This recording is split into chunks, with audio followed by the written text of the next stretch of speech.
काहे का भइल? कहेले ढोलूराम चचा माप के पाप करेले। मतलब थोड़ा कम वजन के सामान देवेले। उनकर वजन काटा में कौनो प्रॉब्लम बा? अरे ना ना, हम तो कितना सालन से ढोलू राम चाचा के यहाँ से सामान ले ला। वो कभी ऐसा ना कर सकेले। हमार पूरा विश्वास बा। अगर बा विश्वास तो जा, हमरा मत कहिया।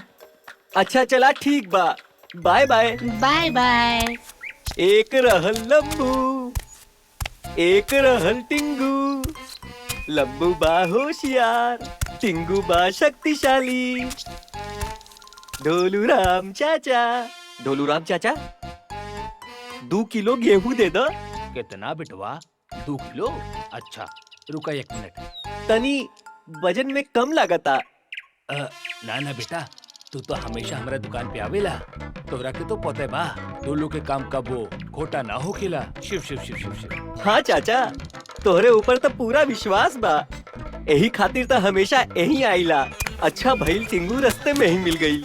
यार कल हम गेहूं लाइल बानी, लेकिन ओके चक्की में पिसवावे के पड़ी। कहवा जा रहल बड़ा? अरे टिंगू, हम बस कल गेहूं ले आईली, चक्की से पिसवावे भूल गई नी। यही खातिर हम अब ही लेके जात बानी। लवदा हम पकड़ा दी सामान। इलो कतना हल्का बा। एके ता हम एक उंगली में पकड़ ली।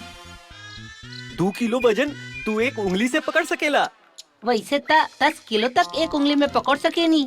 बाकी जितना हमार अंदाजा बा हम तोहरा बता दी। ई 2 किलो बिल्कुल नहीं खे, ओसे थोड़ा कम है बा। चला चला कुछो, कल ही तो अपन आँख के सामने वजन करेली है। अच्छा तो तोहरा झूठ लगता। त हमनी एगो काम करल जाओ, हमनी चक्की जाके वही जे तौ लिहल जाओ कितना वजन बा। हाँ काहे नहीं, सामने ही तो चक्की चलता। अरे ओ चक्की वाले चच्चा, ई तनिक गेहूं पीस दता।